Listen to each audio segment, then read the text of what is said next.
Well, hey, Quest. Uh, Good to be with you on this Touch Base Tuesday.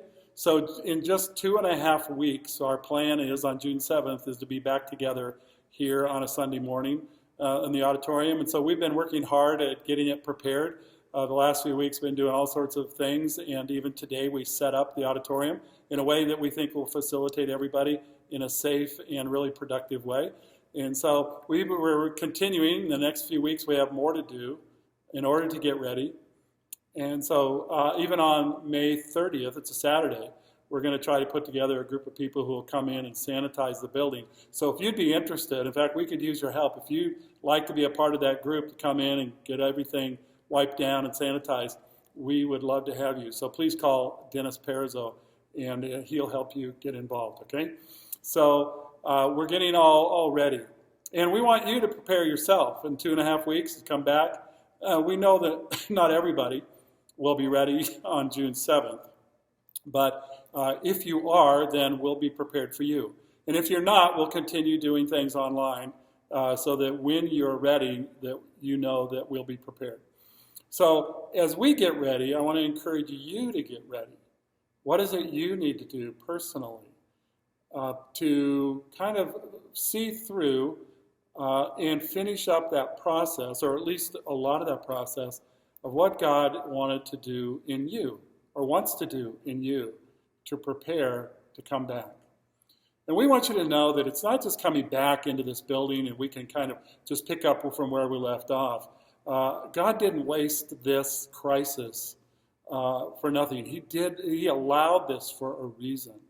I think he wanted to get our attention in all sorts of different ways. And that probably goes for every human being on planet Earth, to really get our attention about what I think is the fragile nature of life. And I think I have wrestled with that too. It's so easy to kind of get just in a rut and keep doing life. And he's really shaken our world, and I think he's gotten our attention in a really big way. And so as we even thought about what was the Lord saying to us? What did we need to see or think about individually? What did I need to wrestle with in the midst of this? And the question would be, what did you need to wrestle with in the midst of all this? And I think that's probably, let's take that really seriously. And even corporately as a church. And just so you know, we felt like there were some things that the Lord had to say to us as a church. And there are probably a ton of things, but 3 that have come to our mind that we think we really need to deal with. One is the connectedness. I think we have a friendly church. We're not a perfect church. We got a lot of warts, got a lot of problems. We're not a perfect church. But I think generally we're a really friendly church, and we want to get people connected. But I feel like there are a lot of people in kind of the core of Quest that are probably pretty connected. But there's a lot of people on that next kind of ring. Not the fringes, but that next ring of probably that aren't that connected. And in this process of this crisis in the last 2 months, that they haven't really had that much contact, kind of doing life together. And so we feel like we need to do and want to do a much better job of helping people live inside relationship, in community, doing life together, really living it out. Not just being the typical church, something you do on Sunday, but really a place where you're doing life, being the real you, with all your good and with all your bad, with all the things you're strong at and all the things you're weak at, and being able to live honestly and openly, and having people be connected. We want to improve in that area. Probably a second one that's really brought to my mind, and really for the whole elder group, is the fact that life is limited. Life isn't forever, and it's fragile. And so the need to have really deep in our hearts to be able to share the good news of Christ with a world that's in desperate need of knowing who he is and his incredible love for them and his holiness and his personal love. And so that's why we're doing this series called What and Why. Answers that are grounded in faith and hope. And so we want to help you be able to share the hope that lives inside of you so that you can say, I have hope because God is real. I have hope because God is infinite and personal. I have hope because God is sovereign and he's providential and he is in charge and he is powerful in the midst of all of this. And so we want to improve in that area. And third, we want to improve in the area of giving ownership and leadership to more and more and more people. We began to see that even before this crisis, but this has really brought it to home that we want to have people own this, be involved. This is not a spectator sport. This is everybody on the field. There was a famous coach who once said football is a really strange sport. It's a place where 22 men are on the field who are in desperate need of rest, and there are 80,000 people in the stands in desperate need of exercise.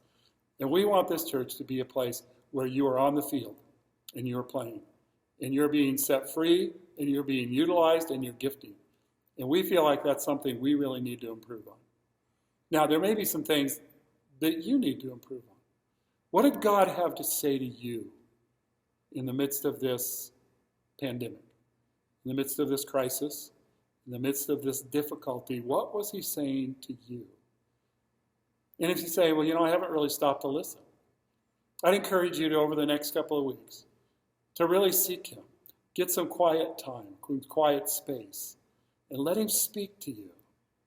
Let him say what he needs to say, and for you to respond with obedience and really get in line with what he's saying in our lives.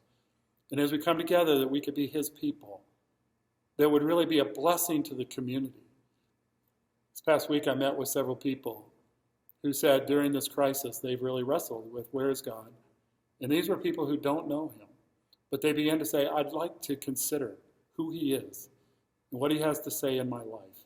Because this pandemic has brought a lot of questions to my heart and to my mind. So let's be a people that are ready to embrace them. So in this next season of Quest, there are going to be people we've had for a long time, others who have just joined us recently in this community, but there are going to be new people. There are going to be people who say, I've been wrestling, and now that you're reopened, is it possible to kind of connect with some people who will know me and understand me and care for me and wrestle with me and be able to let me ask questions and let me just be in relationship, because I think that's going to make a huge difference in people's lives. So I'm looking forward to restarting, but not so we can just do the church thing. I'm looking forward to restarting because together as the body of Christ, with Jesus as our head, that we can be something really special.